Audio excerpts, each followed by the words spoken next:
Okay so very very very good afternoon everyone. कैसे आप लोग? एक्चुअली आफ्टरनून कम evening बोलना चाहिए आज तो। गुड आफ्टरनून गाइस, कैसे हो आप लोग?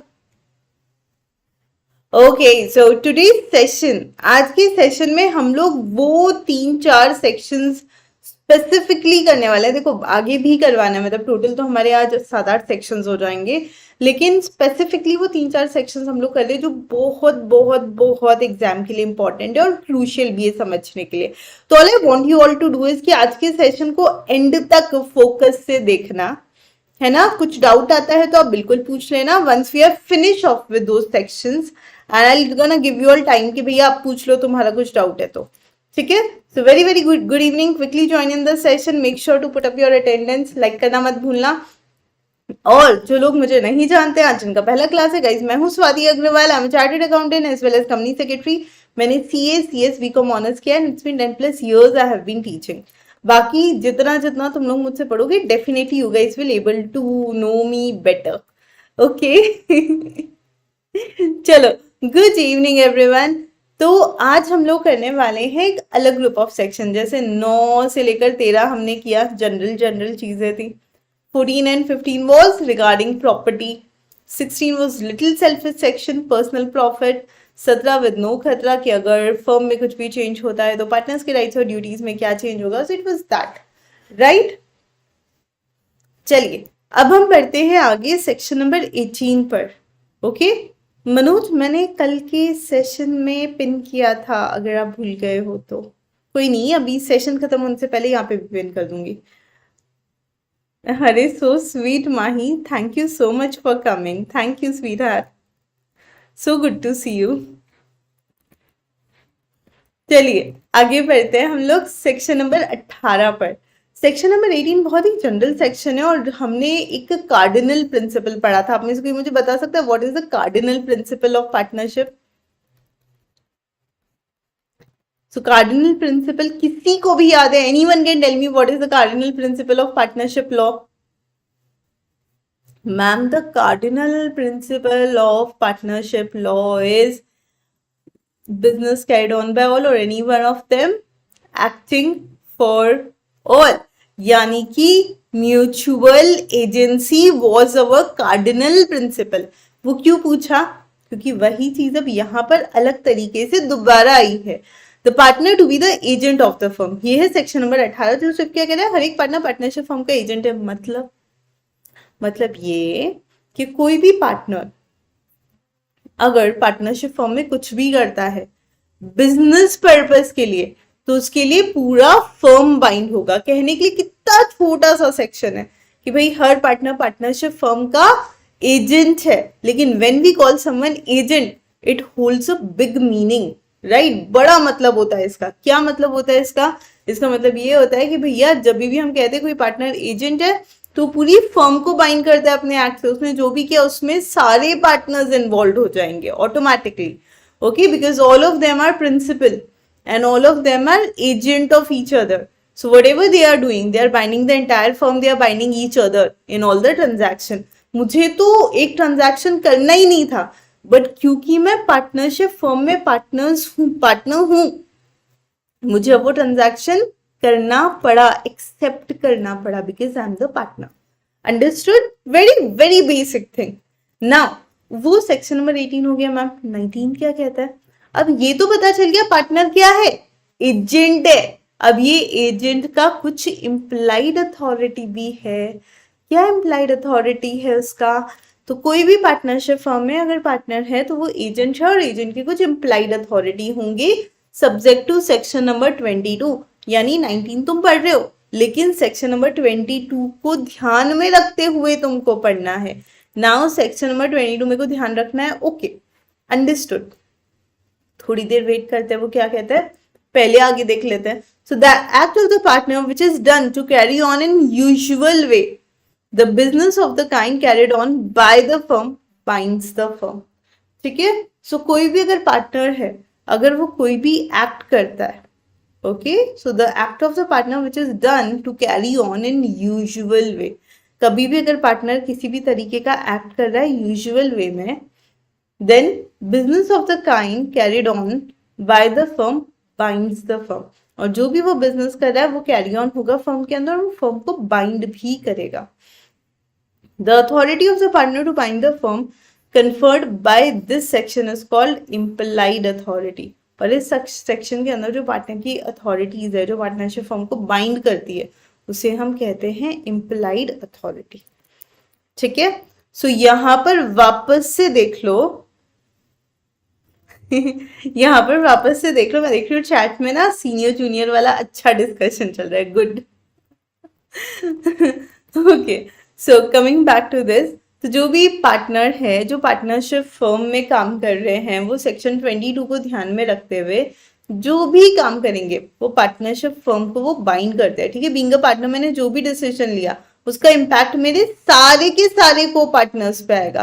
That is what is implied authority. ठीक है, ये बाइंड करेगी बाकी के सारे पार्टनर्स को।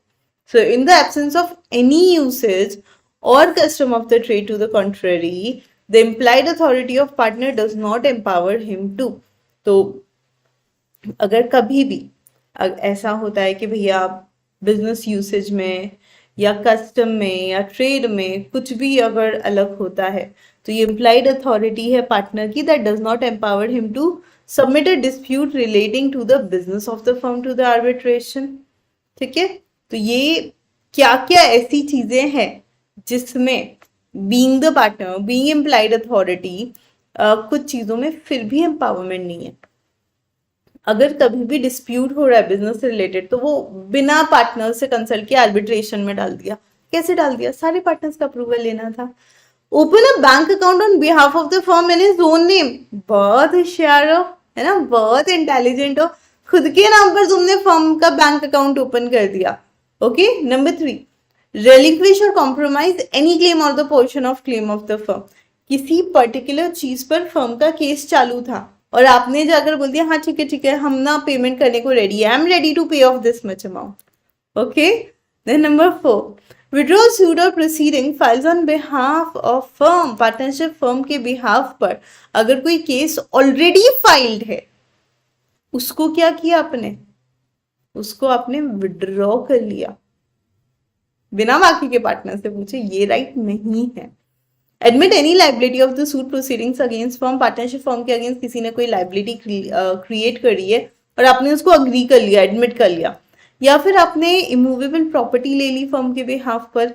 इमूवेबल प्रॉपर्टी जो फर्म को बिलोंग करती थी वो ट्रांसफर कर ली बिना पार्टनर से पूछे, या फिर किसी और पार्टनरशिप फर्म में पार्टनर बन गए फर्म के बिहाफ पर। बन ही नहीं सकते क्योंकि कोई पार्टनरशिप फर्म क्या दूसरी पार्टनरशिप फर्म की पार्टनर बन सकती है? Answer is no.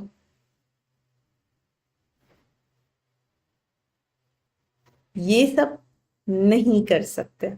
ओके, तो यहां पर जो आप ये 7-8 पॉइंट्स देख रहे हो, दीज आर लाइक एक्सेप्शंस कि ये तो कर ही नहीं सकते हैं। इवन दो म्यूचुअल एजेंसी है, इवन दो फर्म के पार्टनर हो, सब वैलिड है, तो भी नहीं कर सकते हो। ओके, अब सेक्शन 22 क्या कहता है? क्योंकि 19 भी किसके सब्जेक्ट टू था? 19 was also subject to section number 22। तो चलिए देखते हैं 22 क्या कहता है। So in order to bind a firm, an act or instrument done or executed by the partner or other person on behalf of the firm shall be done or executed in the firm name or in any other manner expressing or implying an intention to bind the firm। यानी कि कभी भी अगर partnership firm को bind करना है ना, कोई भी एक्ट या इंस्ट्रूमेंट जो कर रहे हैं उसमें अगर बाइंड करना है, तो it needs to be executed by partner. ठीक है, वो कौन एग्जीक्यूट करेगा? पार्टनर करेगा या कोई भी और पर्सन कर सकता है फर्म के बिहाफ पे। दिस शैल बी डन और एग्जीक्यूटेड इन फर्म नेम, और ये किसके नाम पे होना चाहिए? फर्म के नाम पे होना चाहिए, और इस तरीके से होना चाहिए कि वो एक्सप्रेस हो और उसमें इंटेंड क्या होना चाहिए? पार्टनरशिप फर्म को बाइंड करने का होना चाहिए। वापस से सुन लो, मैं अगर पार्टनरशिप फर्म की पार्टनर हूं, मैं फर्म को बाइंड कर सकती हूँ। कैसे बाइंड कर सकती हूँ? कोई भी ट्रांजैक्शन करके।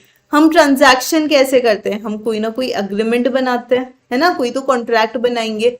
उस कॉन्ट्रैक्ट में जब मैं साइन करूंगी, एग्जीक्यूटेड साइंड, तो जब मैं उस एग्रीमेंट को साइन करूंगी तो मैं साइन में लिखूंगी ऑन बिहाफ ऑफ फर्म का नाम। समझ गए? So suppose this a bank account जो मुझे ओपन करना है, मैं उसमें सीधा मेरा साइन कर दूंगी, उससे क्या होगा, मेरा बैंक अकाउंट है। लेकिन अगर मुझे पार्टनरशिप फर्म के लिए कोई बैंक अकाउंट ओपन करना है तो साइन तो मेरा ही होगा, लेकिन उसके अंदर पता है क्या होगा, मैं लिखूंगी partner on behalf of firm, यानी मैं फर्म की तरफ से साइन कर रही हूँ। तो कभी भी अगर हम लोग कहते हैं कि भैया हम लोग पार्टनरशिप फर्म के बिहाफ पर कोई एग्रीमेंट साइन कर रहे हैं, तो आपको वहां पर फर्म का नाम मेंशन करना कंपलसरी है। Okay, section number 19 without any doubt कहता है कि मैं पार्टनर हूं पार्टनरशिप फर्म की, तो मैं पार्टनरशिप फर्म को बाइंड कर सकती हूँ, एग्रीड। लेकिन कब? जब मैं फर्म के बिहाफ पर डॉक्यूमेंट साइन करूंगी तब। तो इसीलिए हम क्या कहते हैं, ये दो सेक्शन है 19 22।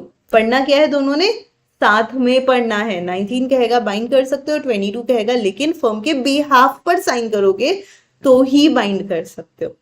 यहां तक प्रॉब्लम क्लियर हुई, समझ में आई? ये दोनों सेक्शन इंटरेस्टिंग है, बहुत ज्यादा इंटरेस्टिंग और बहुत इंपॉर्टेंट भी।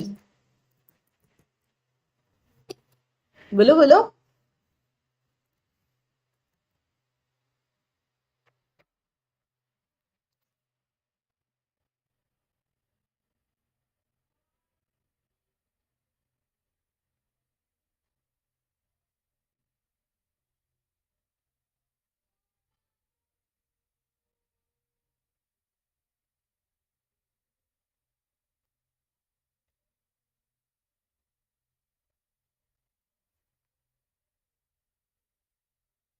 All clear everyone?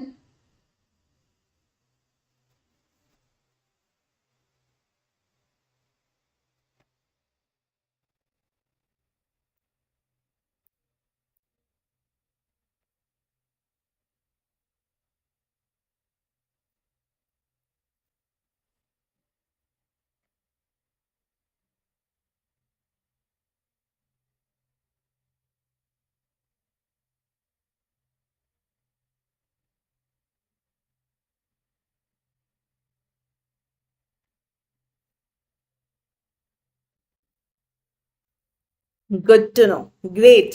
तो ये दोनों सेक्शन सबको समझ में आए।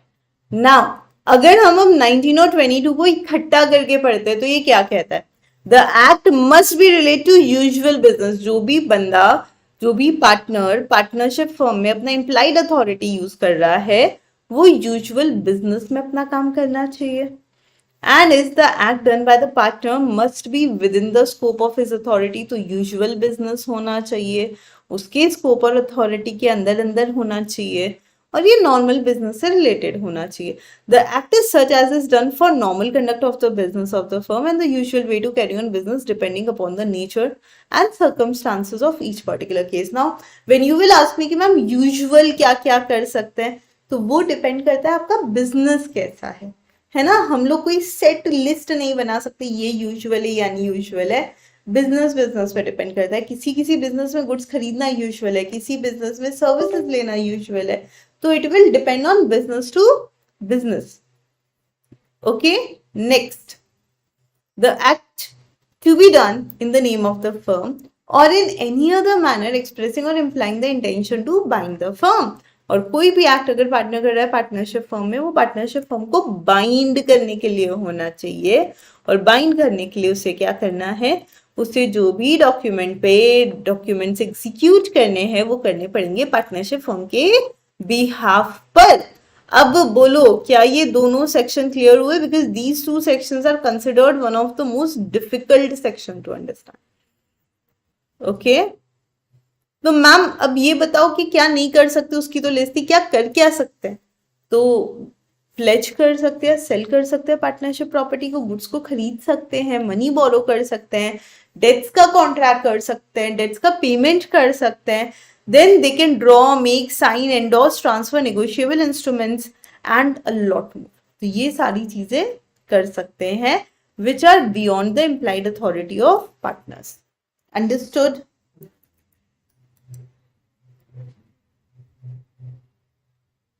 Right? Understood? Is it clear?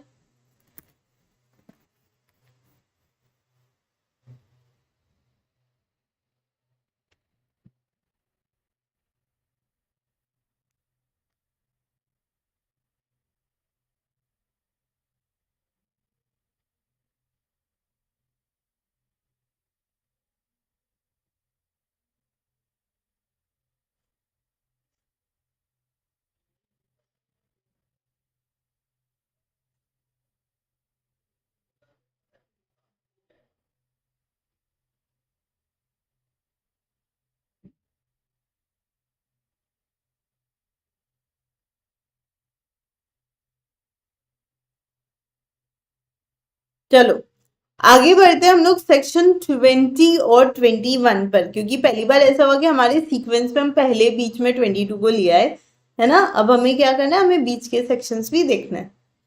Okay,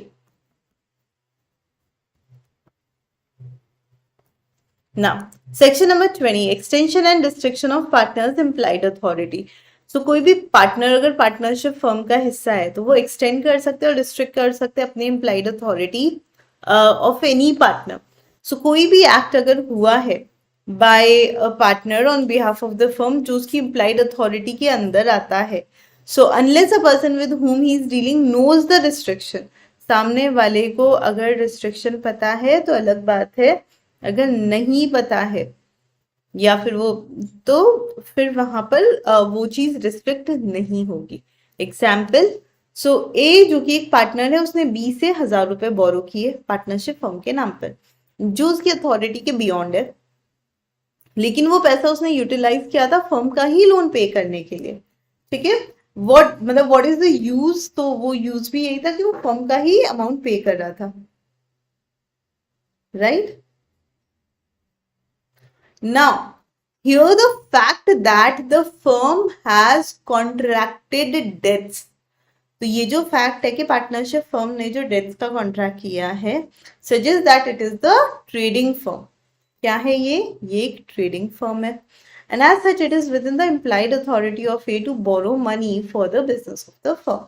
और ये उनकी इम्प्लाइड अथॉरिटी है कि ए यहाँ पर मनी बोरो कर सकता है बिजनेस के लिए, और ये इम्प्लाइड अथॉरिटी है that may be restricted by an agreement between him and other partners.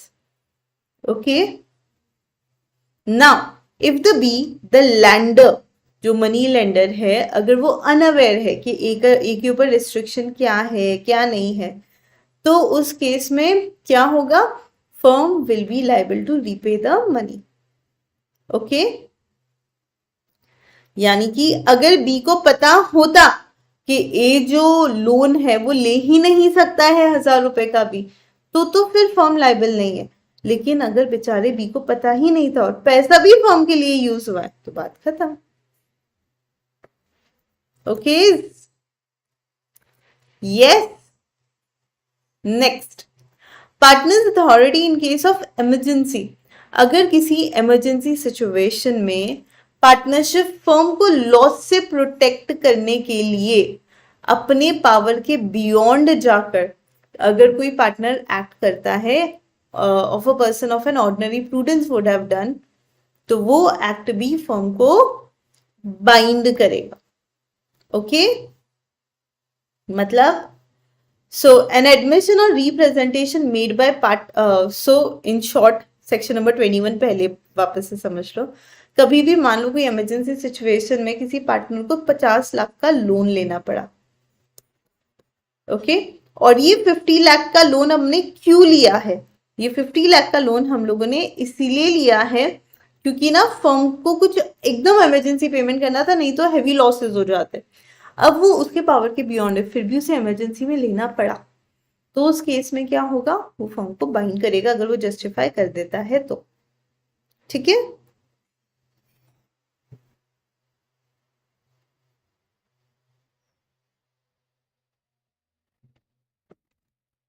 कोई प्रॉब्लम?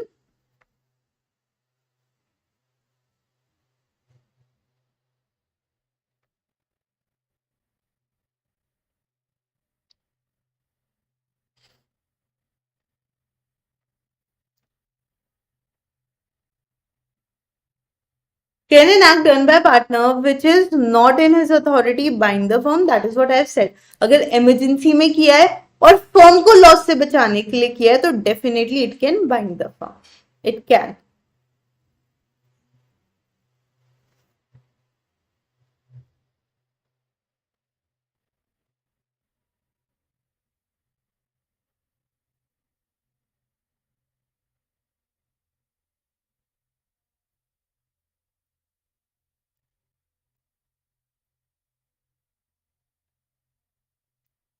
हाँ जी, any more doubts anyone?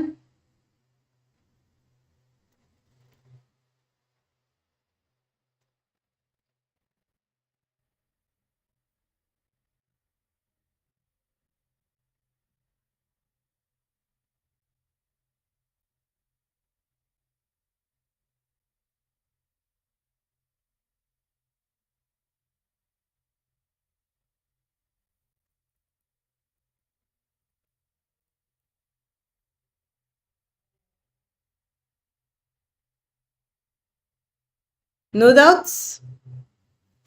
Perfect. तो यहां पर आप देखोगे हमने सेक्शन नंबर 22 तक बहुत अच्छे से समझ लिया है ना। 19 के साथ पहले 22 किया और फिर हमें अच्छे से हो गया। अब हम चलते हैं सेक्शन नंबर 23 के ऊपर। Section number 23 is effect of admission by a partner. ठीक है, now what does it says? An admission or representation made by partner concerning the affairs of the firm is evidence against the firm if it is made in ordinary course of business. Okay? Section number 23 कहता है अगर कभी भी कोई representation या कोई भी admission, कोई भी काम अगर कोई पार्टनर करता है as a normal affair of the firm, as an ordinary course of business, तो वो पार्टनरशिप फर्म को बाइंड करेगा। ठीक है, what it will do? It will bind the firm. Example, दो पार्टनर्स थे एक्स और वाई, दोनों मोटरसाइकिल के स्पेयर पार्ट्स का काम कर रहे थे। जेड उनका एक कस्टमर है जो आता है और कहता है कि भाई मुझे ना मेरी यामाहा मोटरसाइकिल का स्पेयर पार्ट चाहिए। एक्स ने उसको सूटेबल स्पेयर पार्ट मोटरसाइकिल का निकाल कर दे दिया। Okay, now what happened? अब ये जो स्पेयर पार्ट उसने निकाल कर दिया है ना, वो जैसे ही उसके बाइक में डला वैसे ही क्या हुआ, बाइक और ज्यादा खराब हो गई। अब जेड ने क्लेम कर लिया, वाई को इस ट्रांजैक्शन के बारे में नहीं पता था, still Y will be liable. Why so? Because यार सिंपल है ना, वाई तो लायबल हो गई क्योंकि वो पार्टनर है फर्म का।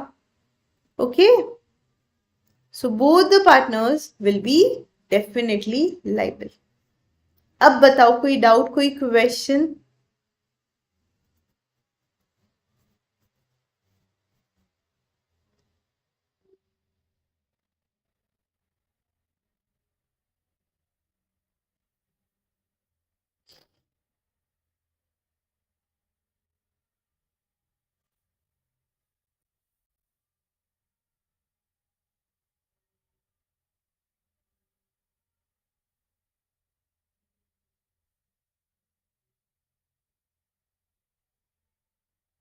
नेक्स्ट,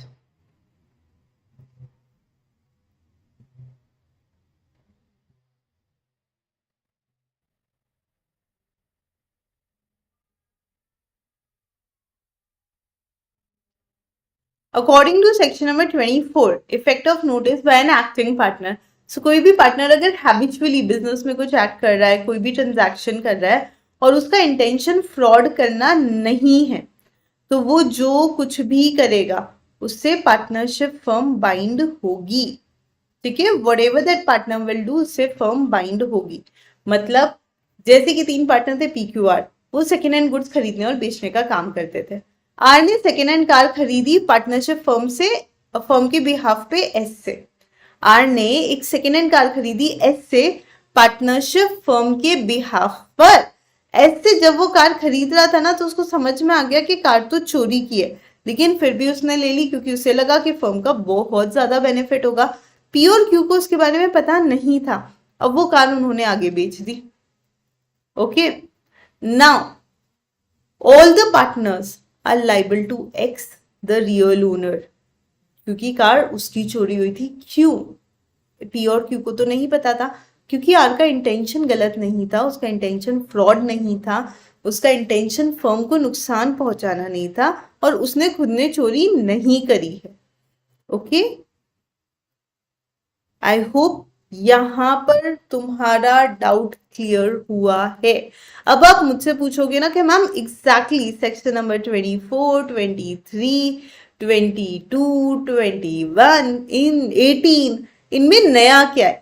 हमने तो ये डेफिनेशन में ही पढ़ लिया था कि सारे पार्टनर्स पार्टनरशिप फर्म के एजेंट है। यस, और एजेंट जो भी करता है वो फर्म को बाइंड करता है, वो चीज। अरे अरे अरे अरे अरे अरे अरे अरे अरे, am I audible, am I visible? For some reason I think net issue हो गया था या क्या हो गया था, लैग आया। हाँ, आई थिंक अभी सही है सब। हाँ, सो पार्टनरशिप फर्म में देखो कुल मिलाकर, आई नो स्टार्टिंग में डेफिनेशन में ही बोल दिया था कि जितने भी पार्टनर्स है पार्टनरशिप फर्म में they are all agents of each other. However however, ये however वर्ड बड़ा सही है. However, even though they are all agents of each other, लेकिन still ये चीज बार बार क्लैरिफाई करनी पड़ी कि चाहे चोरी का सामान लिया हो तो भी सब बाइंड होंगे, है ना. अगर इम्प्लाइड अथॉरिटी के बियॉन्ड कर रहे हैं तो भी बाइंड होंगे, अगर इंटेंशन सही है तो. एक्सटेंड कर दिया राइट को तो भी सारे लाइबल होंगे, रिस्ट्रिक्ट कर दिया तो भी सारे लाइबल होंगे. इन शॉर्ट सारे लाइबल होंगे. तो हमारा जो एजेंसी वाला, म्यूचुअल एजेंसी वाला जो रिश्ता है वो बहुत इंपॉर्टेंट है, और वो पार्टनर्स आपस में मेंटेन करते हैं. All the partners will maintain that particular relation amongst each other, even चाहे नॉर्मल पार्टनर एक दूसरे के एजेंट है इसलिए कर रहे हैं, चाहे इमरजेंसी सिचुएशन है, चाहे एक्सटेंड या रिस्ट्रिक्ट कर रहे हैं अपने राइट्स को, चाहे एडमिशन बाय अ पार्टनर हो रहा है, anything could have that. Is it understood? Is it clear? I hope this is like pretty set. Yes, no, maybe.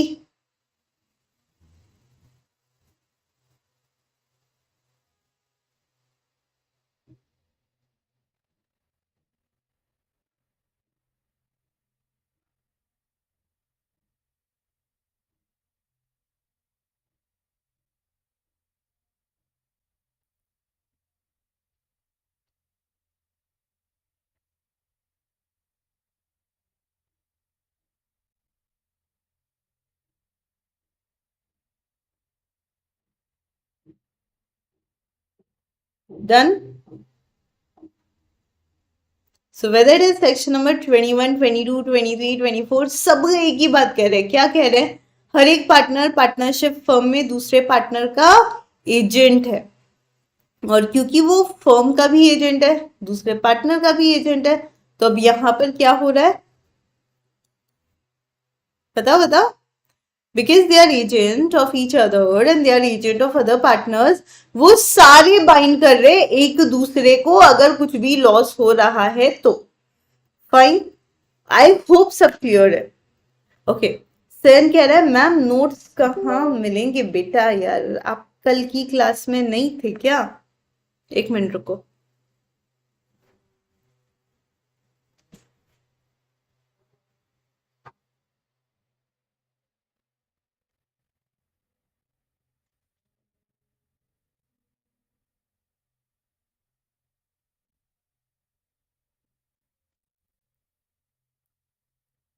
So here are your notes. ठीक है, these are penned. और unit 2 के notes हम लोग साथ में लिखेंगे, ये ध्यान रखियो.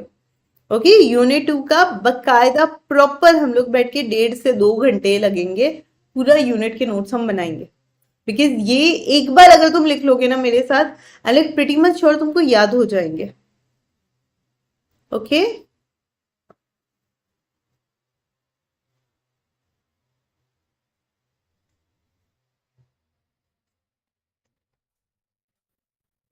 मैम आप नोट्स जिससे आप ओके ये वाले, हाँ तो ये भी मैं अपलोड कर दूंगी ना बेटा यूनिट 2 खत्म होते ही. So the moment will finish of this particular unit I gonna upload all these notes. Okay, ठीक है.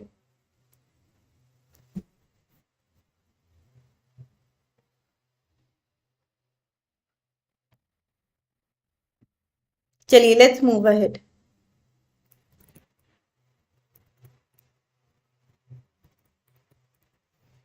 Coming to section number 25, 26 and 27, this is liability to third party. So liability to third party क्या कहता है कि liability of a partner for the acts of the firm as per section number 25, हर एक partner liable है jointly to all the other partners and also severally for all the acts of the firm done while he is a partner. कोई भी person जब तक कि partnership firm का partner है तब तक सारे पार्टनर्स मिलकर जॉइंटली या सेवरली कुछ भी काम करे, कुछ भी करे, उसमें ही will be liable. So every partner is liable jointly with all other partners. हर एक पार्टनर जॉइंटली और सेवरली सारे पार्टनर्स के लिए लाइबल है जब तक वो फर्म का पार्टनर है. Coming to section number 23, 26, that is liability of firm for wrongful acts of the partner. अगर कभी भी पार्टनरशिप फर्म में किसी पार्टनर ने कुछ रॉन्गफुल एक्ट किया है, कुछ गलत किया है, तो उस केस में उस रॉन्गफुल एक्ट के लिए या ओमिशन के लिए ऑर्डिनरी कोर्स में बिजनेस ऑफ द फर्म के लिए वो पार्टनर भी लायबल होगा, कोई भी अगर लॉस या इंजरी होती है अगर थर्ड पार्टी को, और बाकी के पार्टनर्स भी लायबल होंगे. So liability of the firm for wrongful acts of partners as per section number 26. Next, so partnership firm same extent तक लायबल होती है किसी भी थर्ड पर्सन के लिए रॉन्गफुल एक्ट्स के लिए जो कि हो रहे कोई भी दूसरे पार्टनर में in ordinary course of business और जो विद इन उसके अथॉरिटी होते हैं. सो कभी भी one of the two partners in a coal mine acted as a manager was guilty of personal negligence. Okay, सो दो पार्टनर थे एक पार्टनरशिप फर्म के, उसमें से एक पार्टनर पर्सनल नेग्लिजेंस की वजह से लाइबल हो जाता है क्योंकि वह फेंसिंग कराना वो भूल जाता है और एक वर्कर को इंजरी हो जाती है. फिर भी दोनों पार्टनर्स लाइबल होते हैं. क्यों? क्योंकि जानबूझ के नहीं किया है, गलती से समथिंग हैपेंड और उसने अपनी अथॉरिटी में रहकर किया है और उसने किसी के साथ इंटेंशनली कुछ रॉन्ग नहीं किया. Okay. 27, liability of firm for miss application by partner. तो अगर कोई भी पार्टनर है जो अपनी अपेरेंट अथॉरिटी में रहते हुए, एक सेकेंड, हेलो,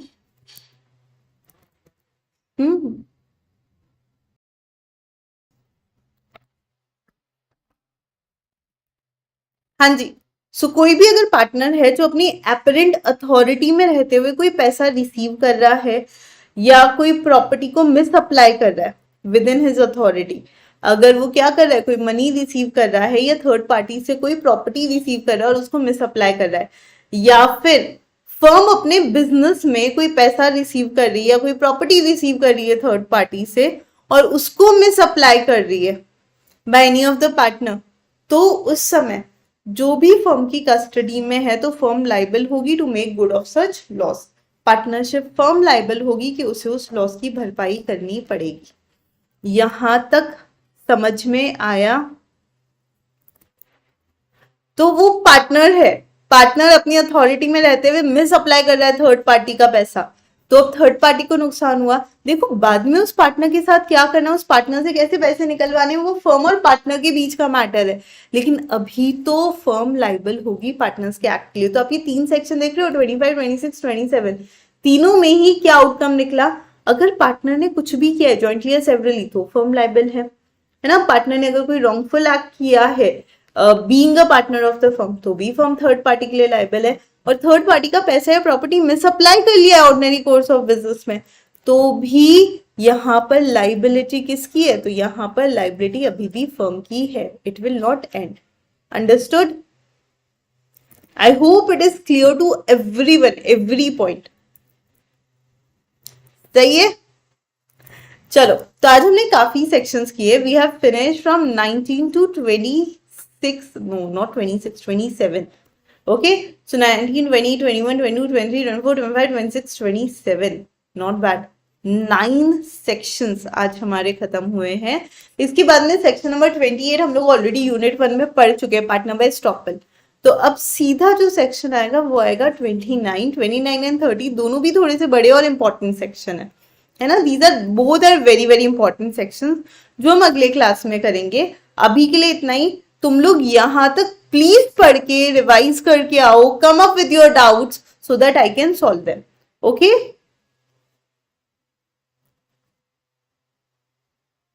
जी, सेक्शन 10 के तहत पार्टनर को फर्म को कॉम्पनसेट करना पड़ेगा. As you said is right कि ma'am as per section number 10 wilful neglect है तो फर्म को पार्टनर कॉम्पनसेट करेगा. लेकिन थर्ड पार्टी के लिए क्या पार्टनरशिप फर्म लायबल है? बिल्कुल है, क्योंकि थर्ड पार्टी ने फर्म को देखकर पैसा दिया था जिसे पार्टनर ने मिस अप्लाई कर लिया. सो फर्म डेफिनेटली, सारे पार्टनर्स डेफिनेटली थर्ड पार्टी का वो जो पैसा है उसको चुकाना पड़ेगा. हवेवर वो बाद में पार्टनर से क्या करना है वो डेफिनेटली कर सकता है. ओके. तो यहां तक make sure you guys are revising, make sure you are reading and very very important, मैं भूल गई थी, अभी वापस बता देती हूँ.